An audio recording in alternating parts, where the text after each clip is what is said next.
My name is Judith Hurley. I am the current president of Illawarra People for Peace, and welcome to our discussion about the Growing Kindness Project. As we start, I'd like to acknowledge the traditional custodians of the land that we are on, wherever we are, and pay respect to the Indigenous heritage of the land and the people.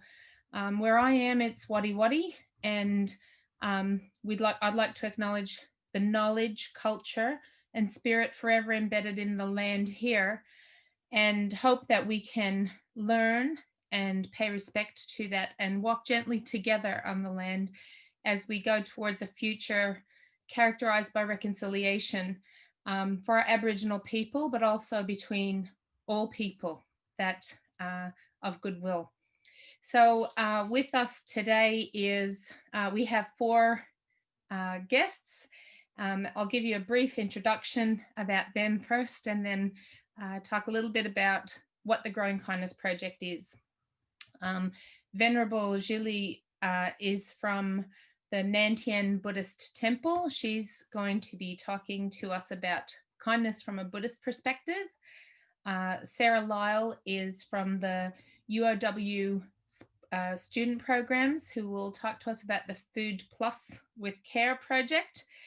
Beck Hall is from a volunteer with St. Vincent de Paul, and she's going to talk to us about kindness from that perspective. And Sheikh Faisal Al-Sabadi is from the Omar Mosque and will be talking to us about kindness from a Muslim perspective. And so we'll get started. Well, where did the Growing Kindness Project come from? We started to think about last year, what kind of a world do we want to live in?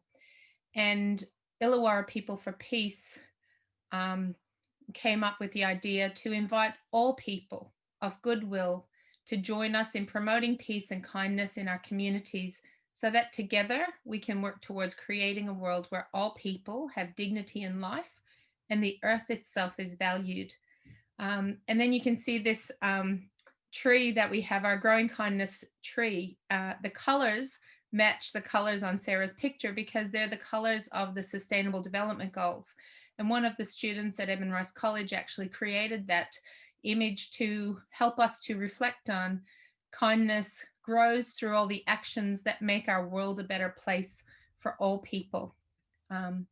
And that gratitude and kindness are important to create connections between people. So I guess you can see that, you know, the more you reach out to people, and that's what we could see, the more kindness there is in the world, the more gratitude there is in the world, and then the world becomes a better place.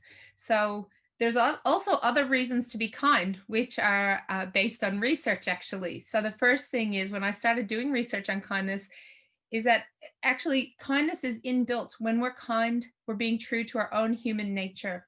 And all of these reasons are based on research and academic research. And there was a study that showed children instinctively helping each other and being kind at very early ages. Kindness can have positive effects on the brain. So this was a study from Berkeley University that talked about the psychological benefits of kindness. Kindness can actually help you live longer. And this was from the University of Michigan, that said people who were offered practical help to others had a lower risk of dying over a 5-year period than people who didn't. So I guess that's a very good reason to be kind. But that also kindness is contagious. And I think this is really relevant to the Illawarra context, because we saw, interestingly, this project had its germination last year about this time after our AGM.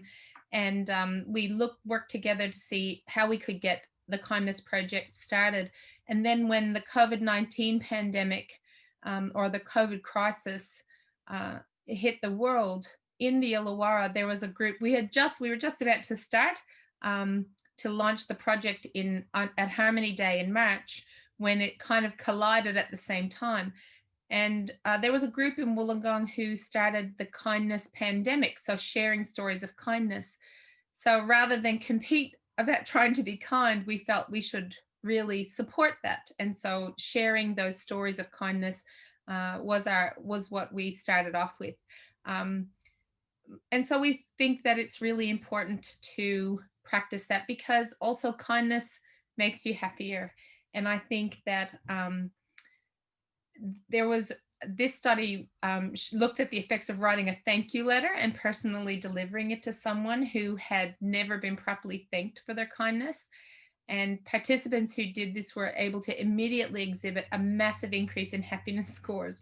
And so even it continued for months after.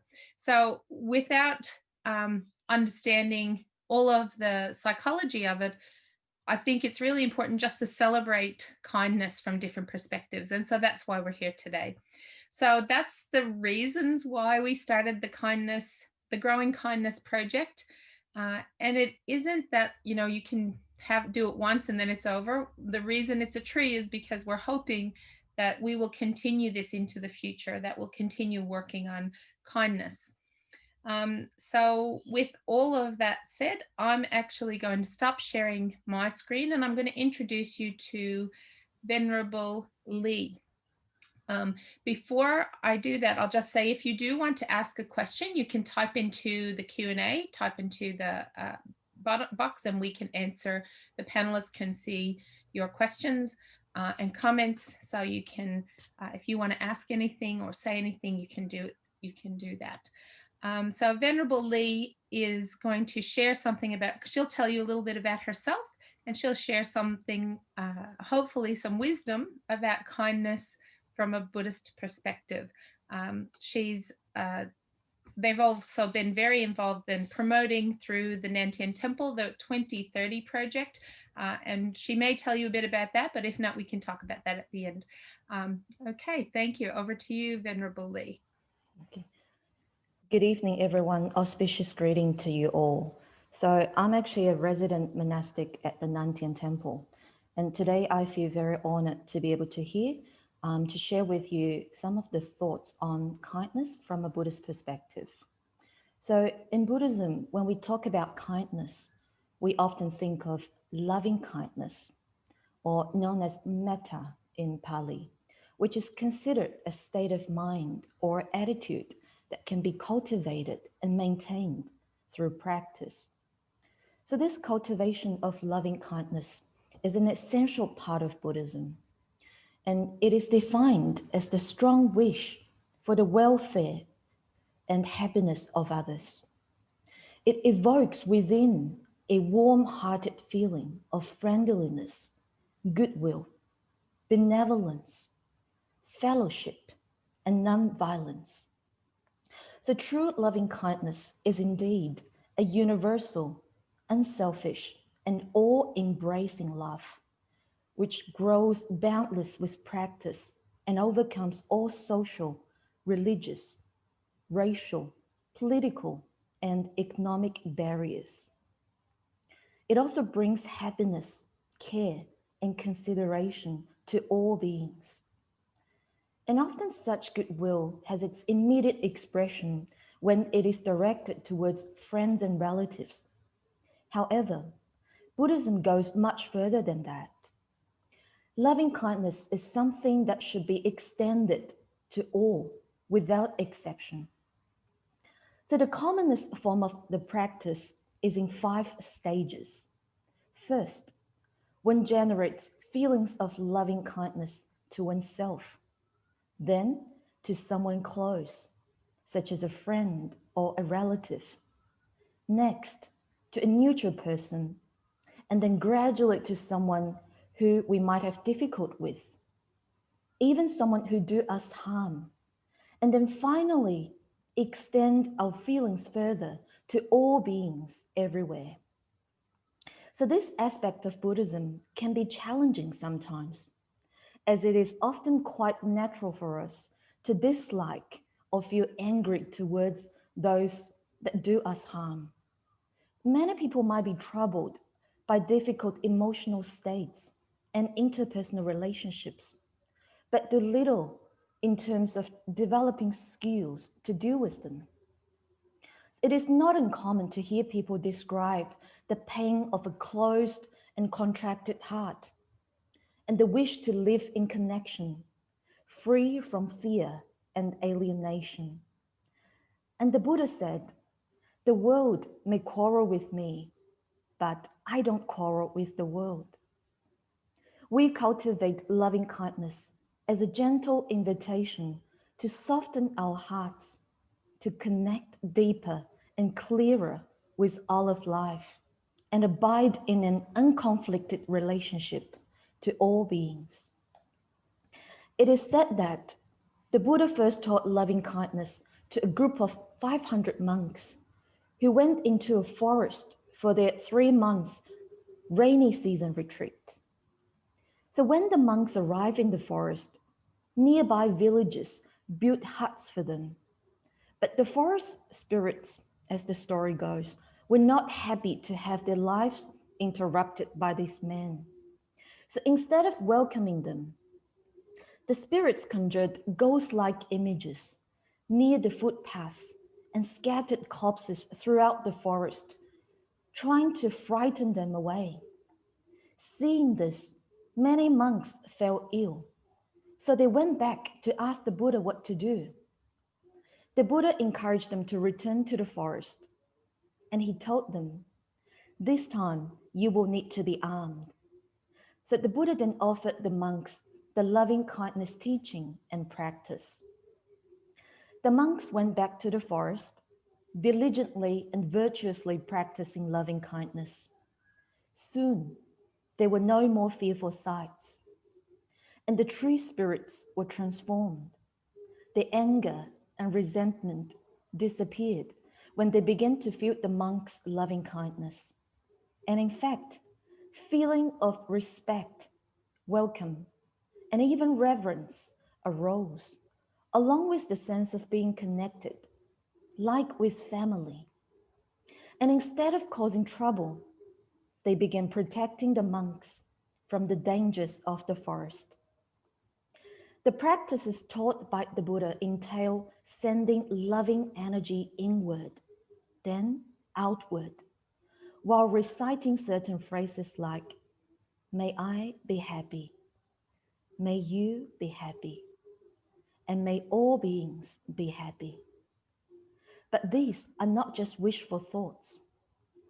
This cultivation of the mental factors can truly transform our heart and our brain. It frees the troubled mind from its ill will and other negative thought patterns, washing away hostility and redirecting the destructive energy down more positive channels.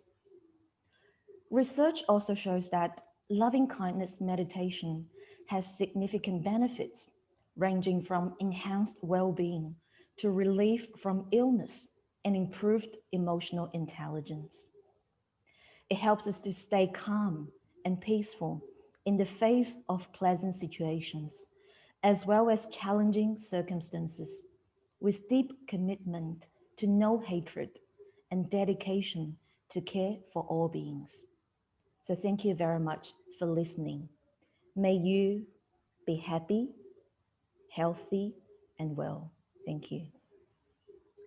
Thank you, Venerable Lee. That was a really interesting talk. I think especially something that I picked up from that was the world may quarrel with me, but I don't quarrel with the world. So even if we find ourselves at odds, that it's up to us to continue to show that kindness to the world. So that was really interesting. What we might do, I've opened up the Q&A and the chat. If anybody who's listening, who's online, would like to ask any questions, we can certainly put them to our speakers at the end once we've heard from everybody else.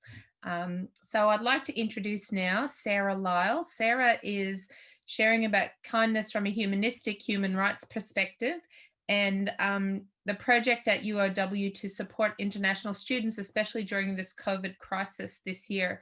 I think it's called the Food Plus with Care, or the Food with Care project, when people power fuels collaboration to empower the most vulnerable, ensuring that no one is left behind during COVID-19. Thank you for joining us, Sarah. Thank you so much, Judith, and thank you all for being part of this today. Judith, I'm not too sure if you're able to share my slides. Oh. Okay, beautiful. Thanks, Judith. So today, I'm just going to give you a quick snapshot of the Food Plus with Care project and how it came about and who I guess is involved in the project. So basically everybody understands where we have been in the higher education sector and obviously during these times of COVID-19.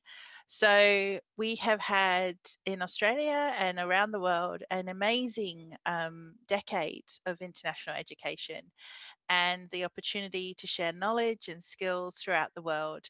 And global citizenship has truly, flourished and thrived for many years.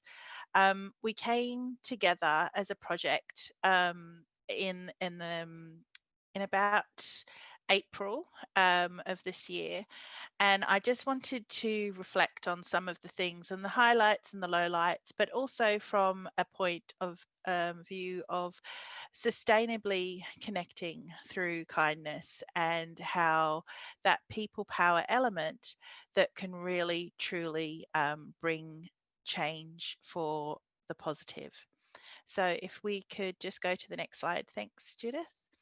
So as I mentioned, we came together in April and we were predominantly coming together from all different parts of the university and community organisations. And I wanted to really express the tapestry that is behind this specific project, but it just truly does reflect the tapestry that is within this community, especially here in Wollongong, but the wider network that we belong to within Australia and the world.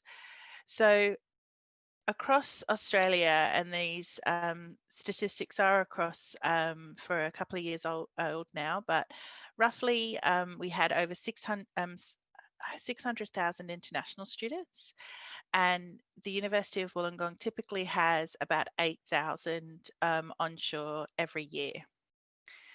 What we came together is by I want to support our students, and though our focus was for the international students because of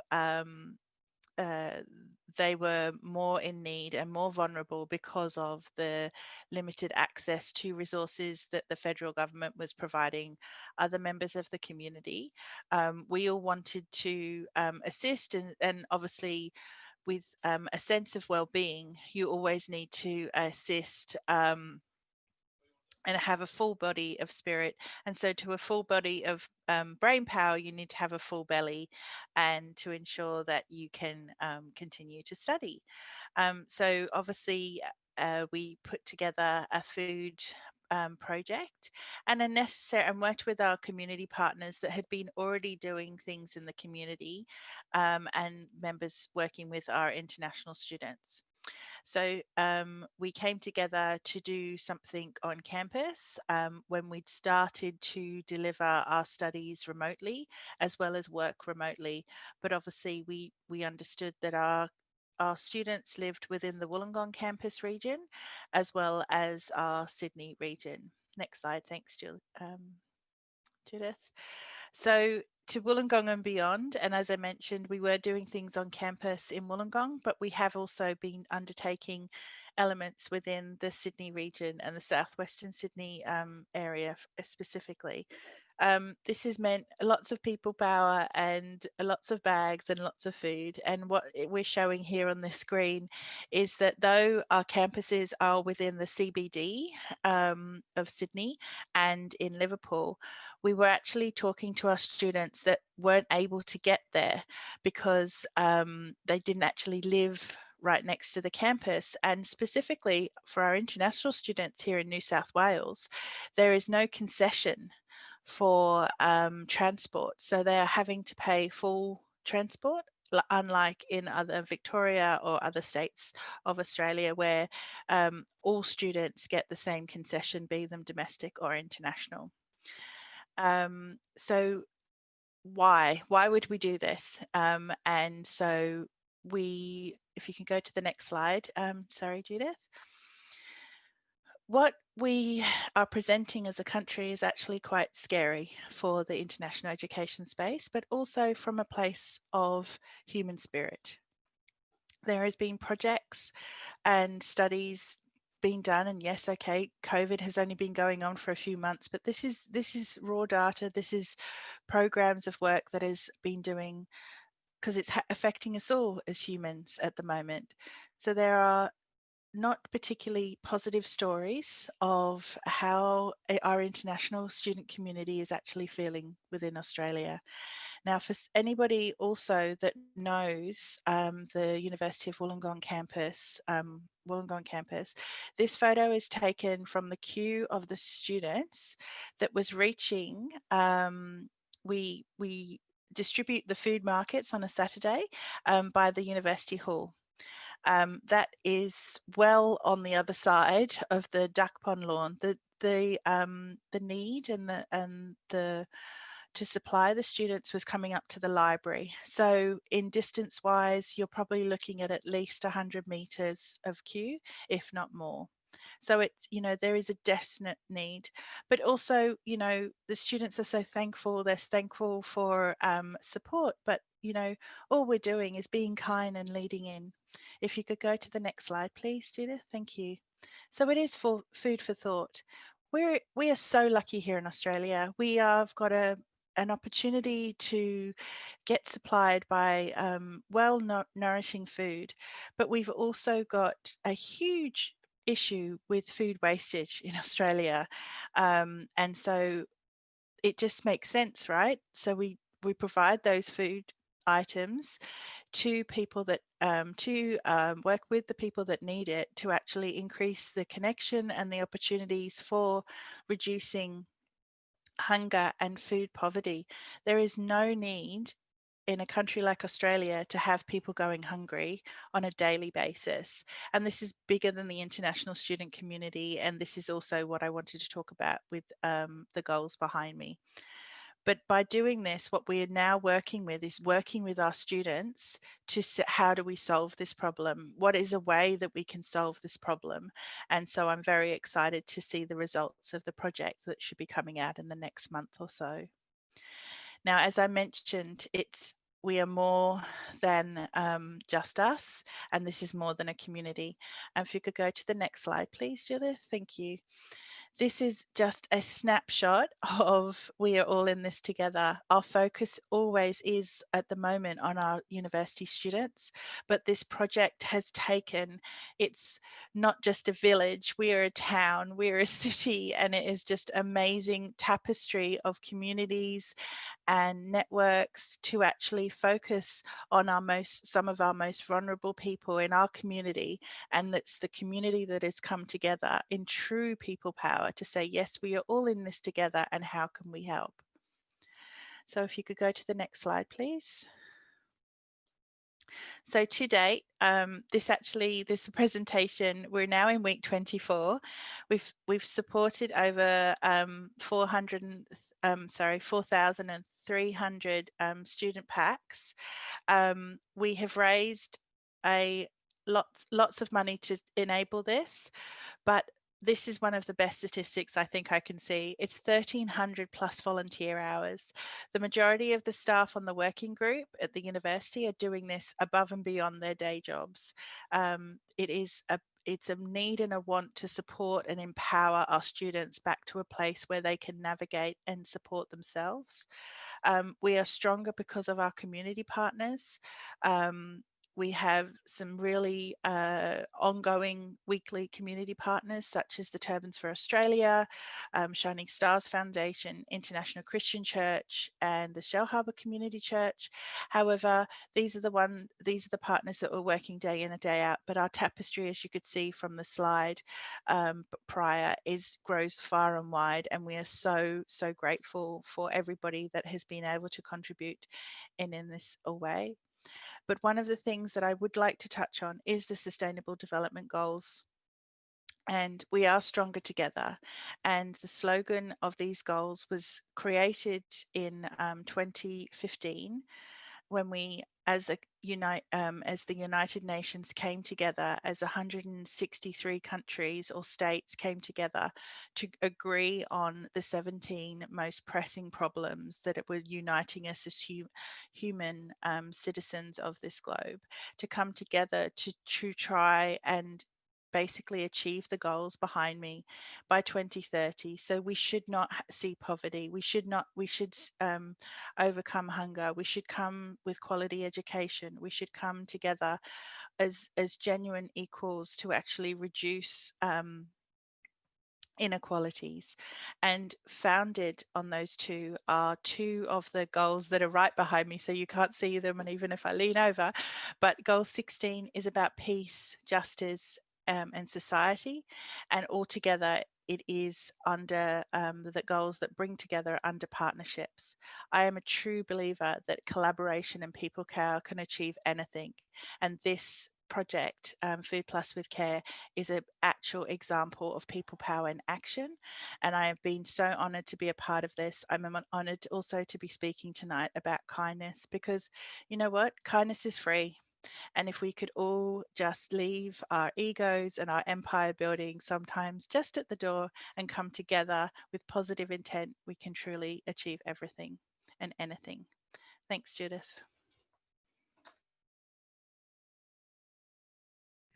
Thank you so much, Sarah. That was amazing to hear what people power has done. And I think on reflection, when I look at this, I see this slogan that we have heard a lot this year, all in this together.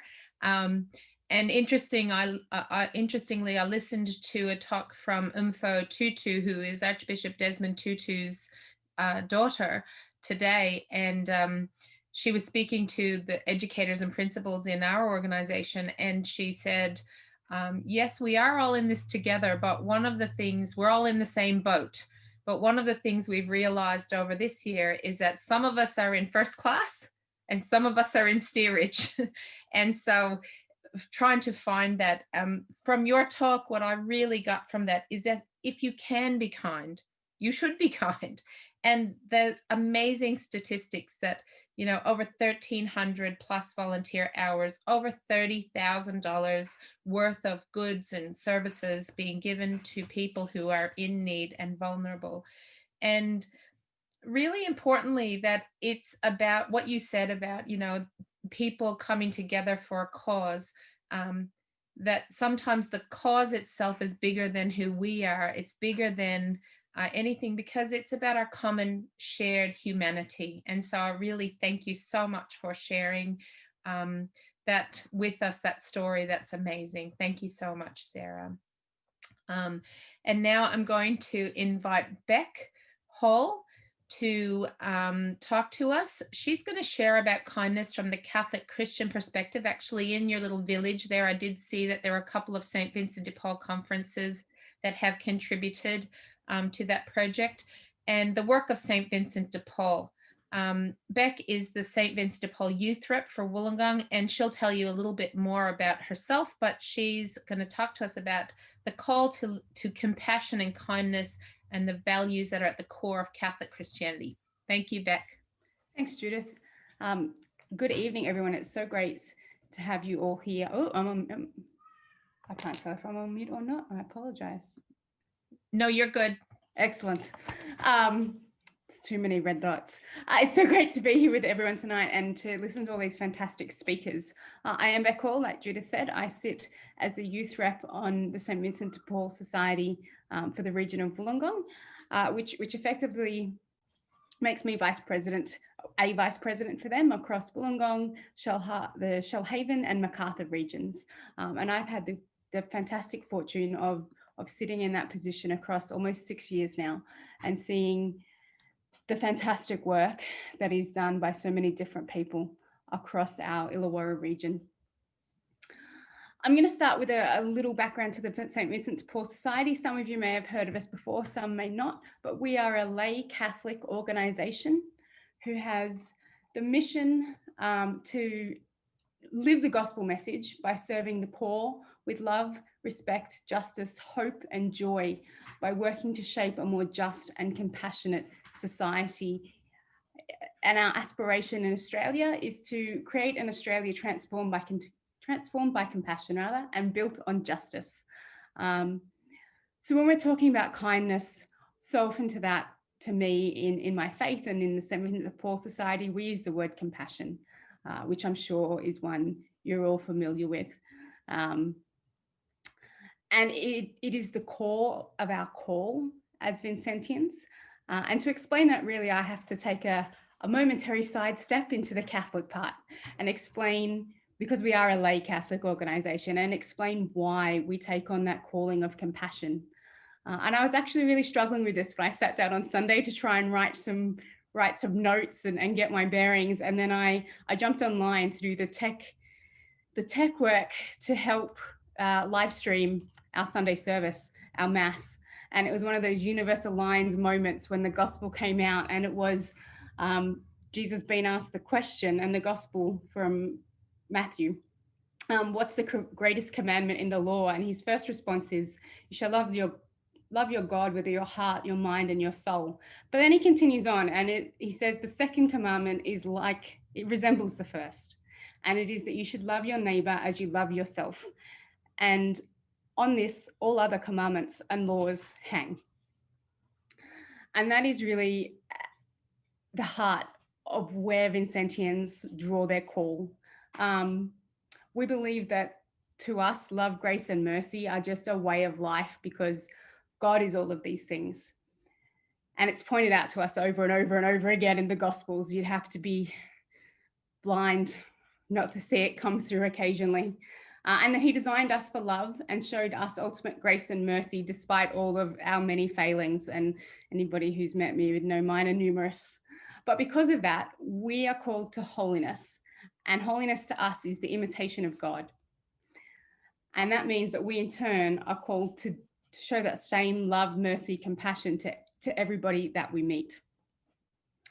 And that is something we've been reminded of constantly since Pope Francis stepped into a leadership position. And he believes that the stories that we hear in the Bible about compassion, they're not vague sentiments, but they're actually the core tenets of our faith, and that they have to lead us to taking special care, not only of the people, our neighbours that we know intimately, our loved ones, people who others are drawn to, those we know or even tolerate, but to push that further and to extend that special care to those who are most in need of care and protection, those in our society who have the most number of obstacles in front of them. Sarah, you put it Judith, you've just put it perfectly, that we have some people who are sitting in first class and some who are in steerage. When we talk about it, I do a lot of presentations for young people, being the youth rep. We liken it to a video game, and some people have the easy setting on, and they don't, it's not that they don't have troubles, but they're nowhere near as hard as those who are playing with the super hard setting on, where it may take you many goes to overcome the obstacles that you meet in society. We're called to be in the lives and to notice, to see those who are more likely to be isolated and excluded, and the people that others really just don't gravitate towards for whatever reason. And we are called as Christians and as Vincentians to show them that they're not alone, and to reach out and be that face of love and compassion and mercy, which we believe is the face of God to them. So we also have, as part of the St. Vincent de Paul Society, we have a rule which is long and tedious, but there are some fantastic things in the start. And one of them is about our vocation statement, which is very simple. We are called to any form of personal help to anyone in need with reverence and empathy. And that is kindness. It is very simply what everybody else has been talking about already. We approach everybody with reverence, as though they are important, because they are. And as a Vincentian, that vocation is a moment for every moment in our lives. It affects all aspects of our members' lives, making them more sensitive and caring to their family, to their work and leisure activities, but also calling them out of those spaces into the community. So I'll go into a little bit of how that manifests itself, because we believe that we are called out into the community, and what we do a lot of is what we call good works. And our core of good works is home visits. And our shops, you'll probably all know, but they support what we do, which is to meet those who are lonely, who are excluded, who need a hand up in their homes, where they are comfortable, and we can give them the respect that they need to meet their needs. Sometimes that's financial, and we do a lot of electricity vouchers and helping with EPA, which is a gas payment. Sometimes, and a lot of times, especially in 2020, that is sitting with someone and giving them the dignity that is another human person to talk with, to talk to sit with, and to just acknowledge that they are there, and that somebody will miss them if they don't turn up next week, is a lot of what our clients need and want, and we are more than privileged to provide them with. Beyond that, we also do a lot of other things. If anybody's ever seen our food van, again, we don't limit it to home visits. We go out into the streets and we try and meet people where they're at, to provide, again, that a sandwich, a cup of tea or coffee, and a chat.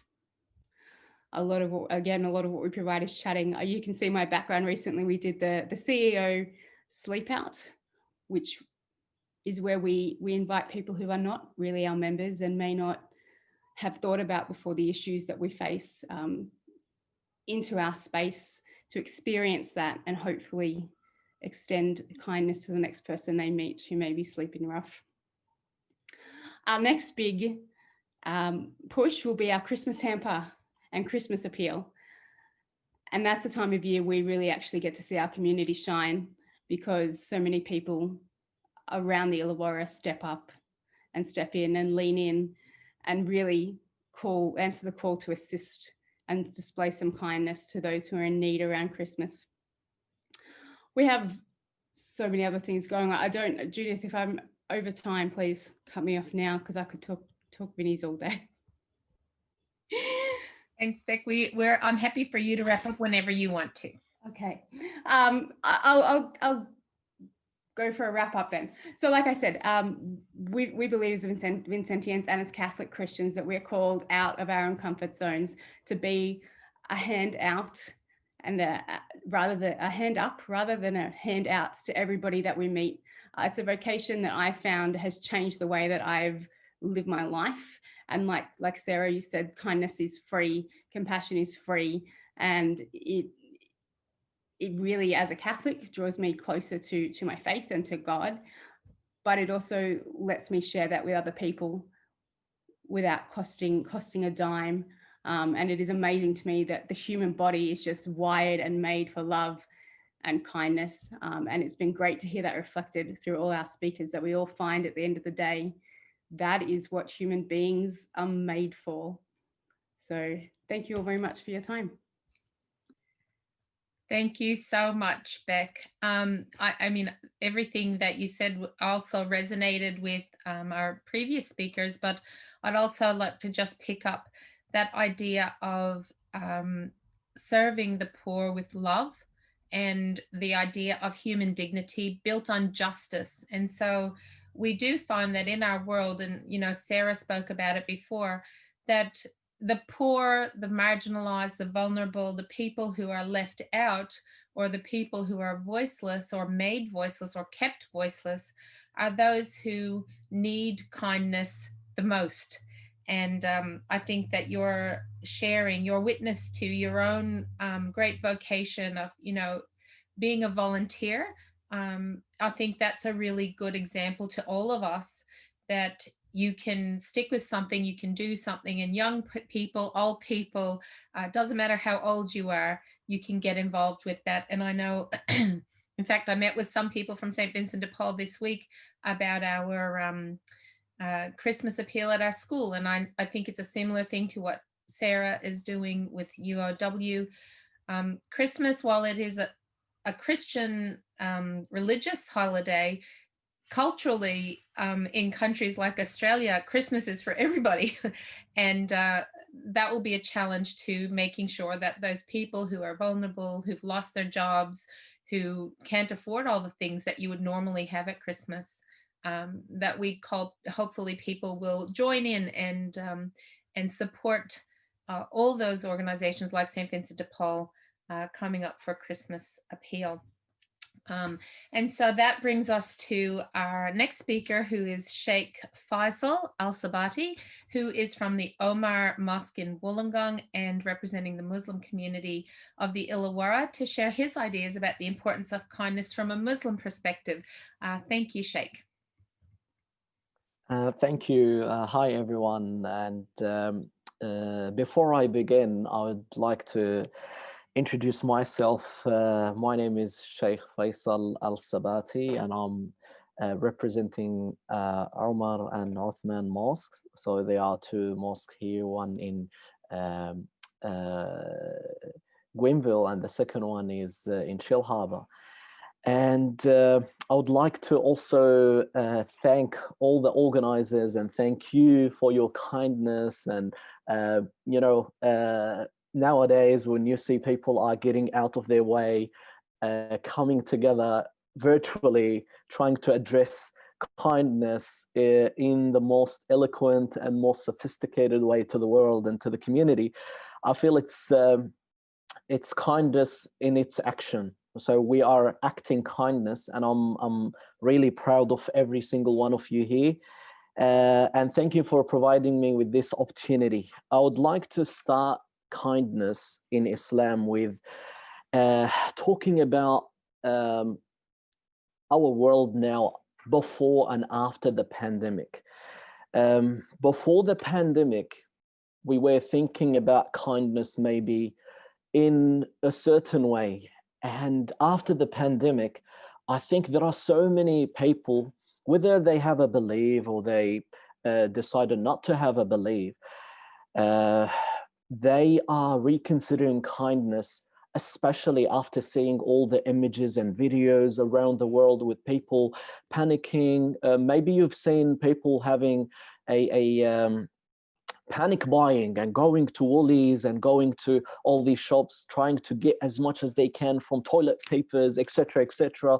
They are thinking about a disaster coming, and the first thing that came to their mind, well, let's save myself, let's save my family, let me be safe, let me protect myself. And wow, that's, to us from an Islamic perspective, it's kind of a time where we reconsider our humanity. Are we actually showing and expressing kindness enough? Are we actually advocating and propagating kindness to all members of our communities? And are they convinced of being kind? Well, I'll get you back now to the Islamic perspective of kindness. And as Muslims, we begin any talk, any sermon, any gathering, we begin by Bismillahir Rahmanir Rahim. In the name of Allah, the most gracious, or the most compassionate, the most merciful. This is such an irony to remind people in every single service or every single prayer that remember that God is so merciful, God is generous, God is kind, and his kindness is manifested in every single aspect of kindness that you see around you. We as Muslims believe that kindness is not only human instinct, but it's also shared between animals. Even animals, they show kindness to their babies. Even birds, they show kindness to their eggs, they show kindness to their spouse. wow, we are living in such a beautiful world where kindness is expressed everywhere, but it's our job to open up our eyes and see kindness around us. And that brings me to a statement by the Prophet Muhammad, peace be upon him. He said that God has 100 kinds of kindness, or 100 types of kindness. He kept 99 kindness or type of mercy to him, and he will show it to us on the day of judgment.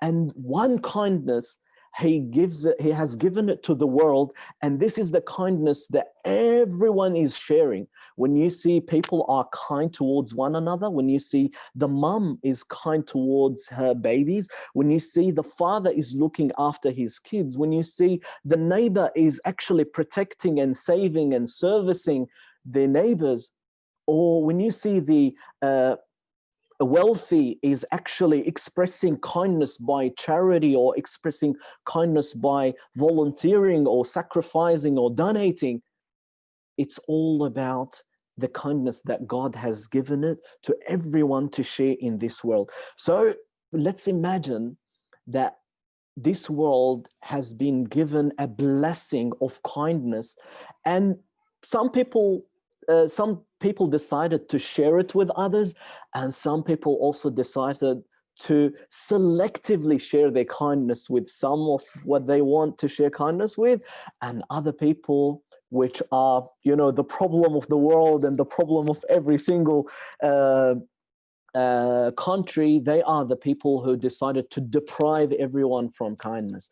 And let's acknowledge that they are existed, and we need to deal with all these things in professional and also in a kind way. That will take me to the second point, which is kindness and mercy. It has a different element, different degrees of kindness. Some people might think, oh, it's enough for me to, for example, just feel sorry about others, and that's enough. I decided not to act kindly. I decided just to show that I'm kind by just saying, oh, I feel sorry, and that's it. That's my job, and then I will go and do my day-to-day life as if nothing has happened. Other people, and this is where Islam comes into place and promotes kindness, in saying, by the statement of the Prophet, may the peace and blessings of Allah be upon him, he said, people who doesn't show kindness and express it and act upon it, they may not be entitled of God's kindness. So that's a statement that is compelling for every believer to not only say, oh, I'm going to be kind, but do nothing, to say, oh, wait, hang on a second. Instead of me doing nothing, let me manifest this kindness in too many different ways. And also, I would like to share with you that in Islam, kindness, it's not only between mankind and animals, it's also from God to every human being. And it comes into different levels. For example, the kindness and mercy for the employer to his or her employees. Nowadays, especially with overtimes, people are working hard to provide for their families.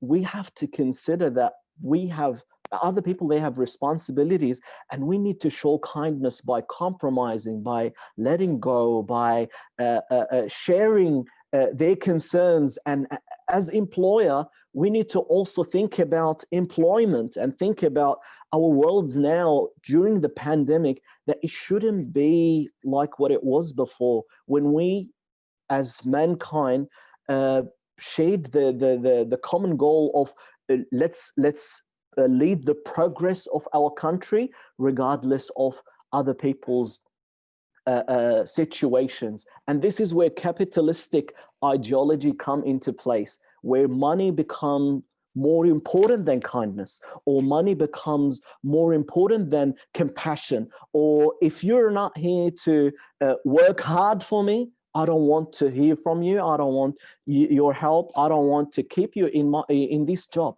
Kindness also can be manifested in hospitals. When you see the health workers are actually leading the line and being in the forefront of facing this ugly pandemic, showing kindness, expressing love and care to the patient who are struggling and who are panicking, because everyone now is, when he or she is infected with the virus, the first thing that comes to their mind: am I going to die? Am I going to lose my soul? Am I going to survive? Am I going to manage to live this life happily ever after? And the kindness that health workers are showing to the world is absolutely beautiful, and absolutely you see them courageously handling all these issues with kindness. To me, that is Islam in practice, even if they are not Muslims. Also, I would conclude by reminding everybody that if we are kind, yes, we will have a psychological outcome. Yes, we will be feeling happy. And I've seen Judith actually illustrating every single element from psychological perspective. But as believers in Islam, we believe that kindness is rewarded with much greater reward than the worldly reward. Kindness deserves a greater reward. Kindness deserve, or kind people deserve to go to heaven, to celebrate their kindness with others. Kindness also will be manifesting itself in the heaven by, living in a world where there is no hatred, no evil, no violence. And the day of judgment, it will be the day of justice and the day of kindness. And as I said in the beginning, that God has preserved 99 types of mercy for those who stood up and defended people, defended the oppressed, and expressed their kindness in this world. They gotta be rewarded with a massive reward on the day of judgment. That's the end of my talk, and I wish I've explained kindness from an Islamic perspective clearly to everybody. Thank you.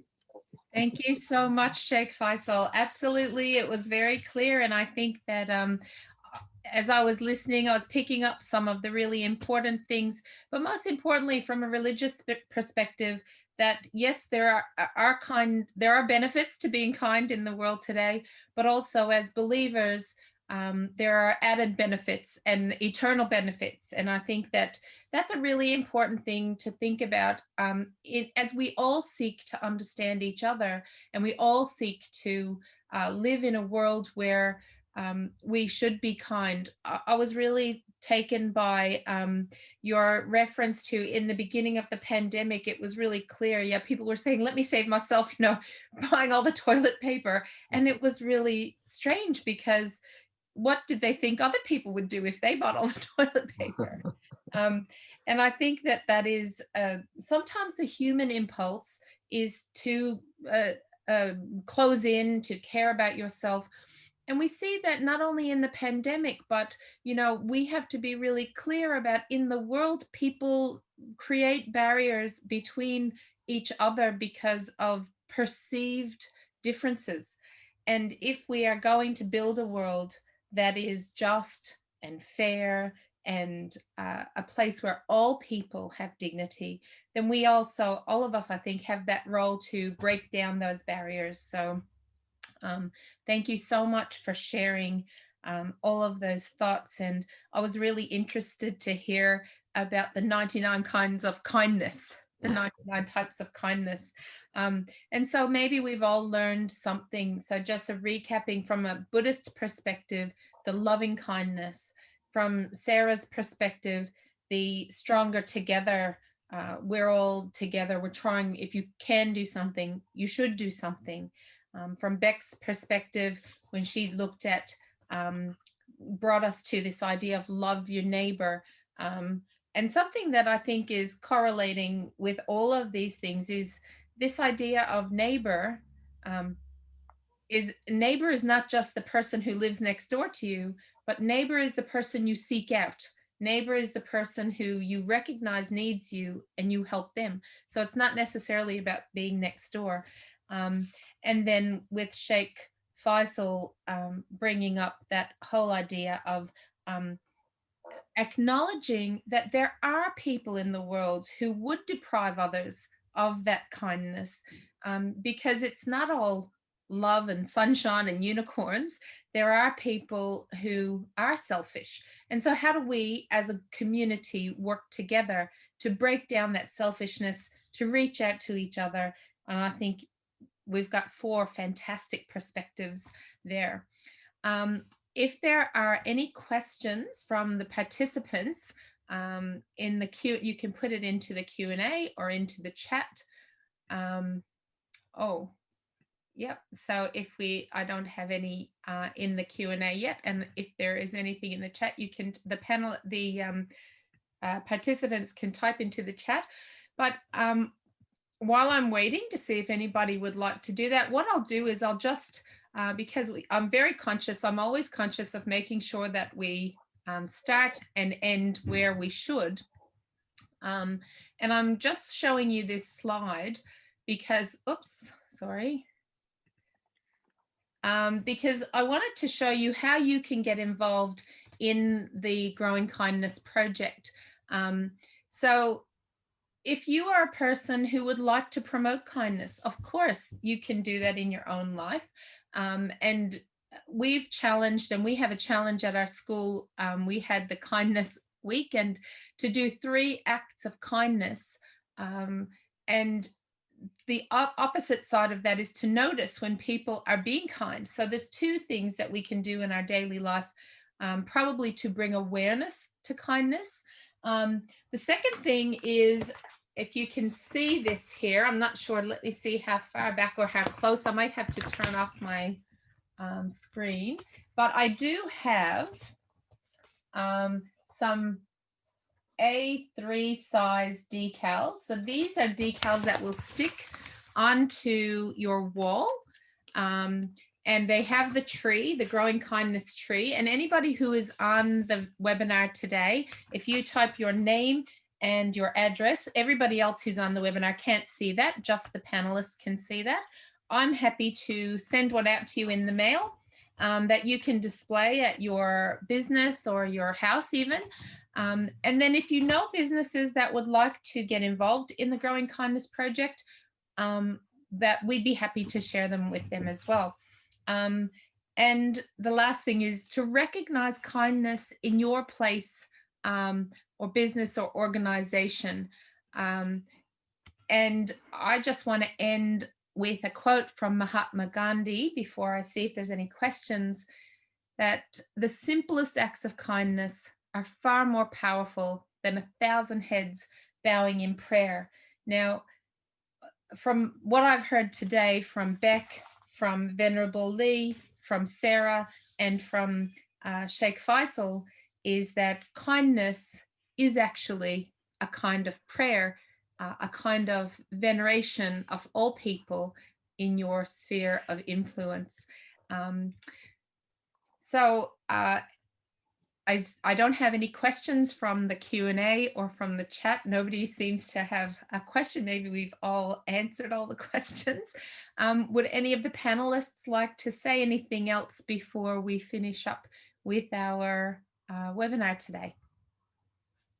Yep, if I may, thank everybody who've participated today and wish them a happy life. And I wish if we can also, somehow catch up in a different webinar addressing different points, that would be actually great. That's a fantastic idea. I'm certainly open to that, to pick a topic, and we would, Illawarra People for Peace would love to host different webinars with with people. And if you have suggestions, we're more than willing to do that. If anybody who's on the chat would like to give us a suggestion for a topic that you'd like us to address from different perspectives, and maybe that's something we can put a poll on our Facebook page to ask people, what would you like to hear other people talking about? What kinds of things would you like to hear? That's an excellent suggestion. Thank you so much. Yeah. And I'll pass back to Venerable Lee or Sarah or Beck if you have any final words that you'd like to say. Thank you, Judith, and thank you for organizing this event. So the thing that I'd like to say to conclude this session is, for us to make a big difference, I think we will need to start with small acts of kindness. And just like the Buddha nature, which is inherent in every one of us, but it's suppressed by vexations and delusions. And I think kindness is also embodied in every one of us. So just to say a few words about the 2030 campaign, as Judith mentioned earlier, I think we launched the 2030 campaign last year. But the special thing about it is we talk about environmental preservation, but also what's more important is spiritual preservation as well. So this is really a community of practice initiative, a 2030 spiritual and environmental campaign. So among the 17 most pressing goals, I think number 3 and number 11 resonate with us more. So number 3, good health and well-being. Number 11, sustainable cities and communities. For example, last month, so we organized, so the series of Nantian 2030 campaign, last month we talked about spiritual detox, and we invited a professor from the Nantian Institute to talk about the overview of spiritual detox, giving suggestions about how to use the rain practice, for example. So where people were getting together and having very powerful reflections on human suffering and how to normalize it, and sharing the self-compassion practices. And I think this is extremely important when people doing this, especially when they're faced with a confronting situation. Yeah, and it's also served as a self-protection gesture. So we have this series of talk every month, and we welcome everyone to join us, especially the community members. For more information, you can just get onto the Nantian Temple's Facebook. So thank you very much for this opportunity. Thank you. Thank you, Venerable Lee. And that was so important. And I did want to, there's a couple of things that are going on in our community right now, and the 2030 campaign is one of them. I have myself joined in. So anybody, you don't have to be a Buddhist to join in, but because there's something that you can learn. There was one about decluttering. And the more that we are intentional about the things in our own lives, and I think it was important where you just mentioned about good health and well-being and sustainable cities. And I know that Healthy Cities Illawarra is also hosting a webinar tomorrow. I'm not sure if you can still sign up, but if you check out their Facebook page and send them a message, you may be able to join into that. And it's all about how to be how to live a sustainable life, how to join together to make a difference in the world.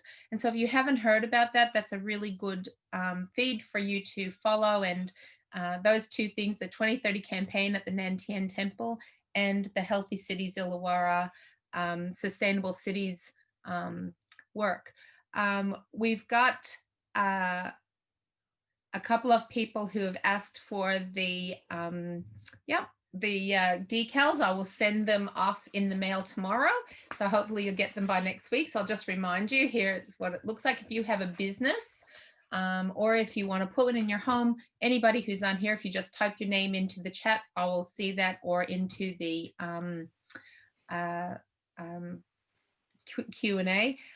Gary has reminded us that a smile is a kindness, and a smile in Islam is considered a charity.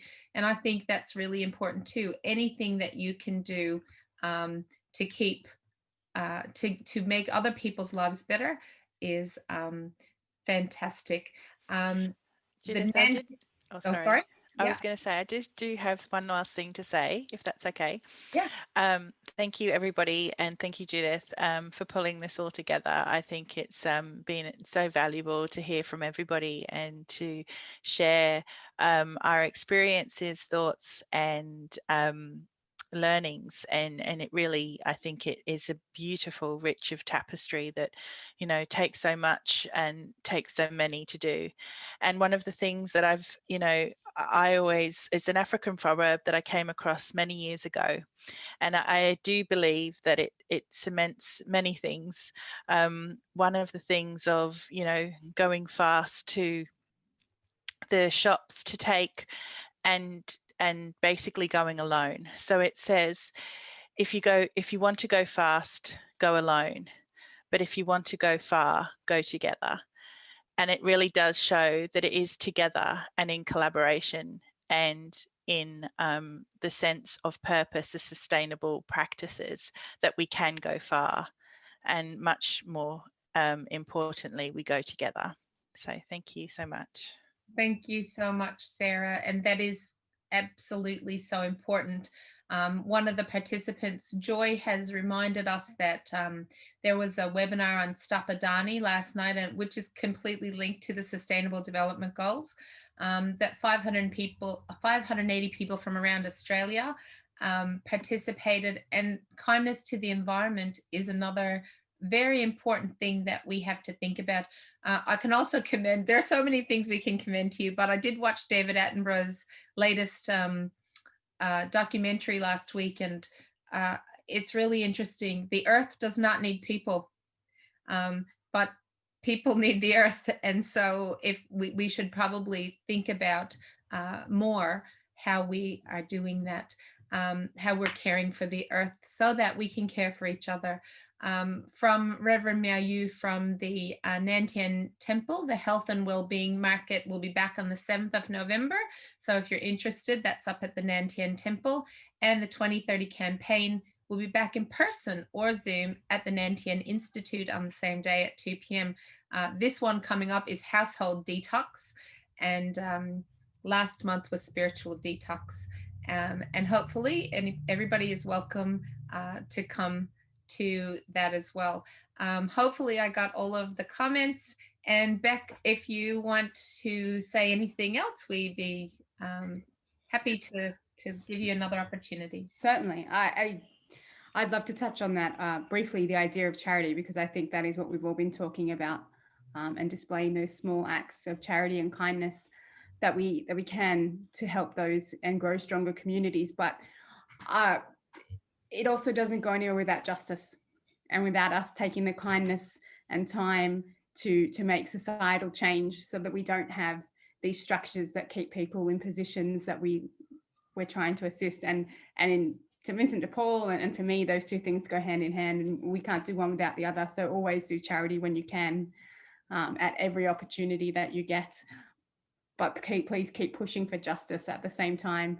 It's been so great to listen to everybody's ideas and to hear that so many corners of the Illawarra champion compassion and the idea of kindness and building a better, stronger society from it. So thank you all so much for sharing tonight as well. Thank you so much, Beck. And like I said, we're grateful that for everybody who could come. We'll make the video available on our Facebook page, or a link to the video. So if you want to encourage your friends to watch back and see what we were talking about, that'd be fantastic as well. And if you have any ideas about future in person, hopefully, I'm hoping that we will actually be able to do this in person the next time instead of on Zoom. So let's hope that the pandemic subsides and we'll be able to meet together in person. Thank you so much, everybody, for being here. Stay well, go well, stay safe, and be kind. Thank you.